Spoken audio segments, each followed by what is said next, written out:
Hi, this is John with John's Workshop. I may have just made a stupid purchase. I just bought this car and it doesn't work.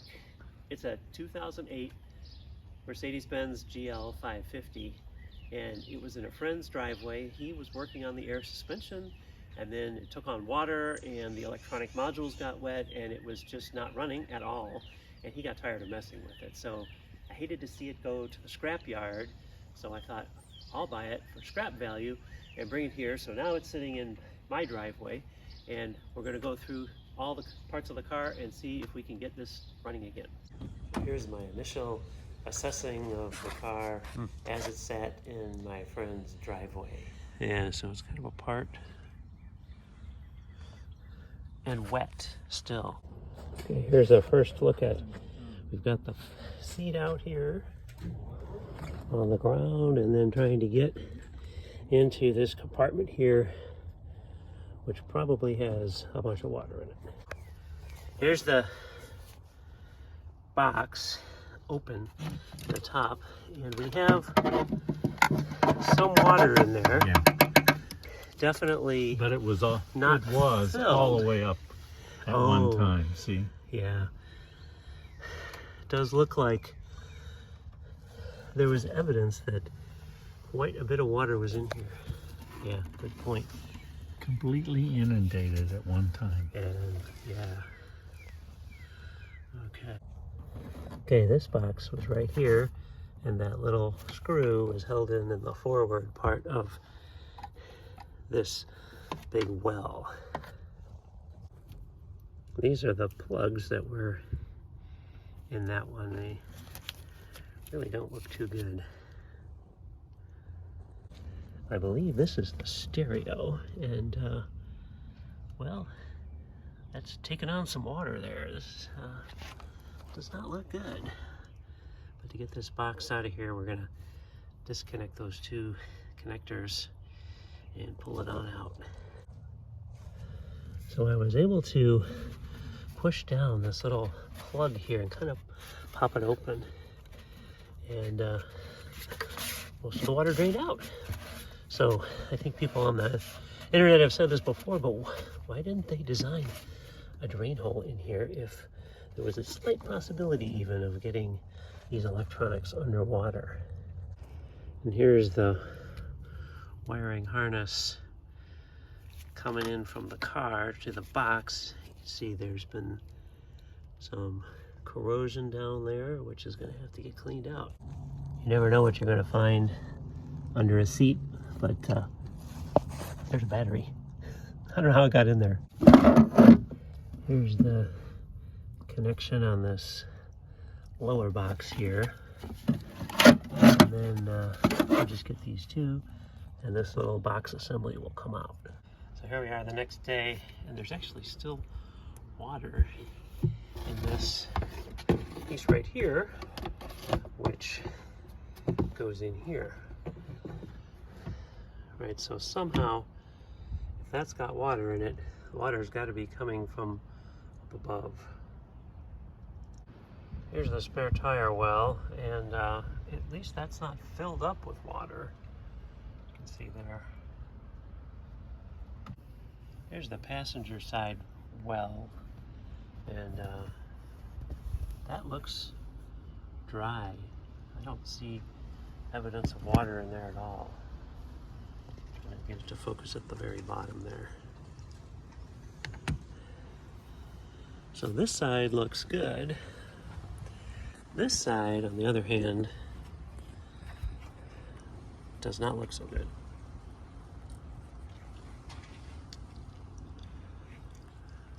We're running the garden hose on top by the sunroof. Where's our water leak? Was right here. It was here a second ago. There it is. It's running in. It's filling up right here. Okay, so here's the stream of water coming in. I'm shooting another video here. That's coming in right there. Here's the gateway module. Not looking good. You can see here that looks real bad. Although I don't know if this was actually just underwater or it was in a high humidity situation for a long period of time. So here's what that board looks like not good. I'm hoping that we can read the EEPROM from this. So here's what it looks like after using some Croil and the toothbrush. And I think I'm going to run this under some alcohol and then just some distilled water. Try to get it as clean as possible. But you can see on this chip here, one of the leads is completely eaten away. Okay, here's the next module we're going to investigate. This was up farther under the front seat. Maybe not in as much water, but we'll see. And this is what that module looks like. Again, not real great. This is the air suspension module. Just to give you an idea of, if I'm just using a toothbrush, got a little bit of that Croil on here. Just trying to, see, clean this coating off of here of just, I don't know what that stuff is. It's not exactly corrosion, but it's certainly not good, and it could be easily conductive too, so definitely got to get that out of here. I don't know if this one's going to be salvageable or not, but first step's going to be to clean it up. We really need to get the board off of this so we can see underneath the board, so I'm just going to drill these rivets out of here. Yeah, here's the other side of the board, and you can see there's a fair amount of corrosion and stuff there that we definitely want to clean that out of there. Okay, next up we have this combination of modules here. It's going to have to come apart. We're going to have to figure out what those electronics look like in there. And here's what the board looks like inside there. This is the radio amplifier. So that one again looks pretty crusty. Well, this ended up not coming out too well because just the pressure of the toothbrush brushed this component off, most likely capacitor, and this one came off over here. So I think we can pretty much say without question that this board is going to need to be replaced. The radio amplifier. And next up is this box, which is the parking sensor control box.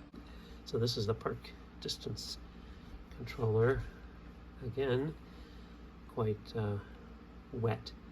Don't know if that's going to be salvageable either. And next up is this stereo amplifier module. See how it was connected there. And this was down really in the water quite a bit, so I'm expecting probably not going to look too good in there. All right, here's the stereo amplifier.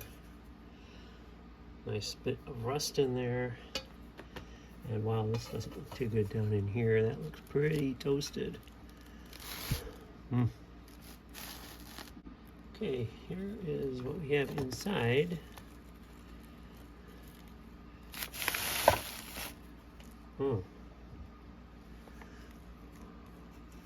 Wow. That can't be good for the electronics. A little bit of corrosion in here. Wow. That may not be usable.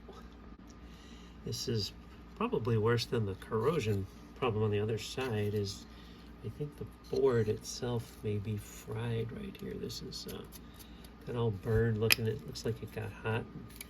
You can see that yeah, this is not serviceable. I don't think that could be repaired. This just looks like it holds your fan in here.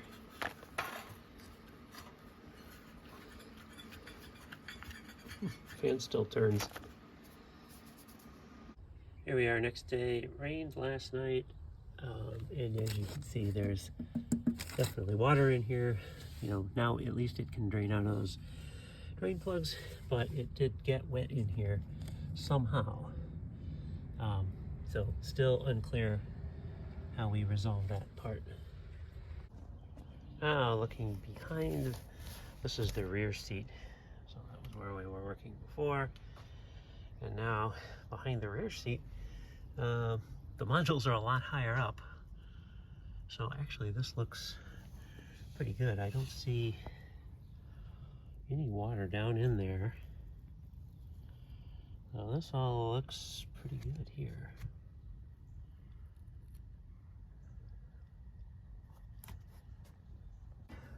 Well, I was able to pull this off.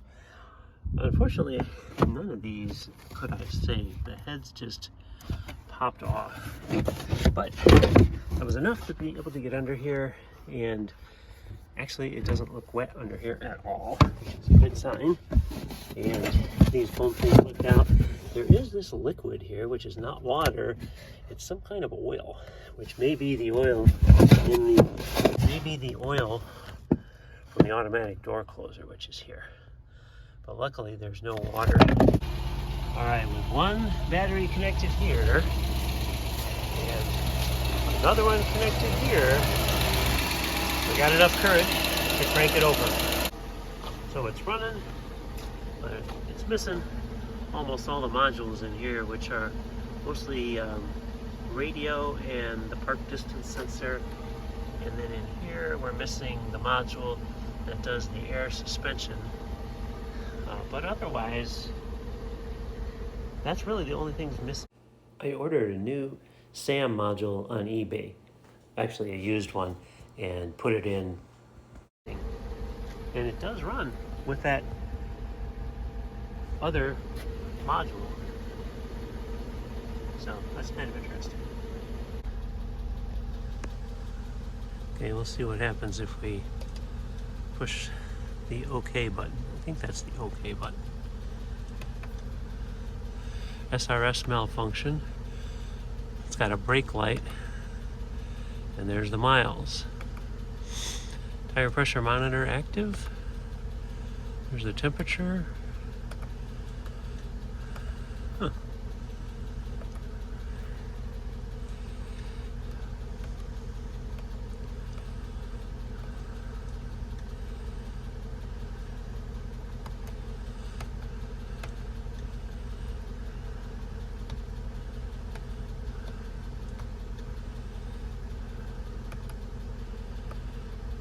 There's the temperature. Not sure where that's coming from.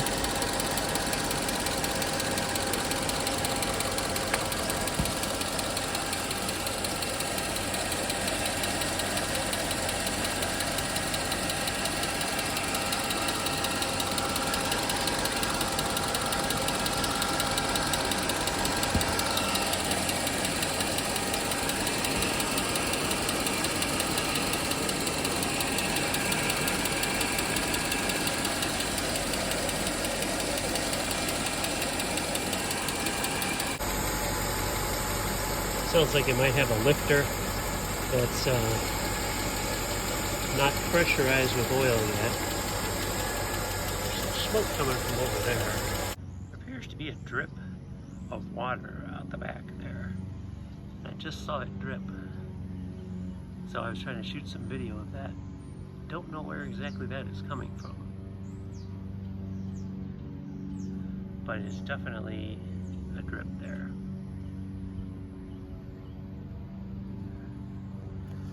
Where it is from this angle.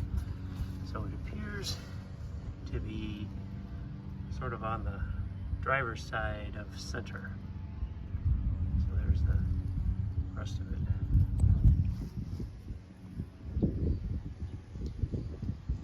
Don't know exactly where that's coming from.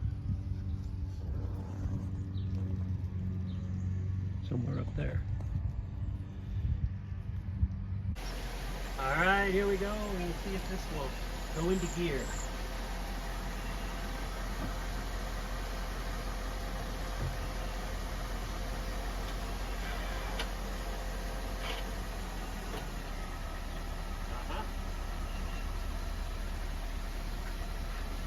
It's moving. a good size, and it has brakes. Oh yeah. All right, got it home. Here it is in the driveway. It actually drove pretty well. I kept the speed below about 25, but made it all the way home. There it is. When I was driving it home, I heard sloshing of water in the left rocker panel. So I'm going to try to pull the plastic pans under here and see if we can find a drain plug that we can pull and get rid of that water. Okay, here's a plug. Whoop! Oh, look at all that water that just came out.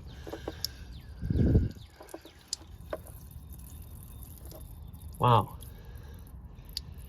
That is where the sloshing was coming from. Right there.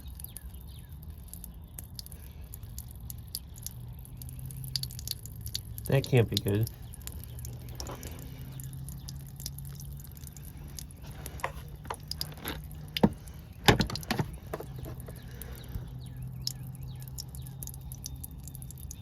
All kinds of water was in there.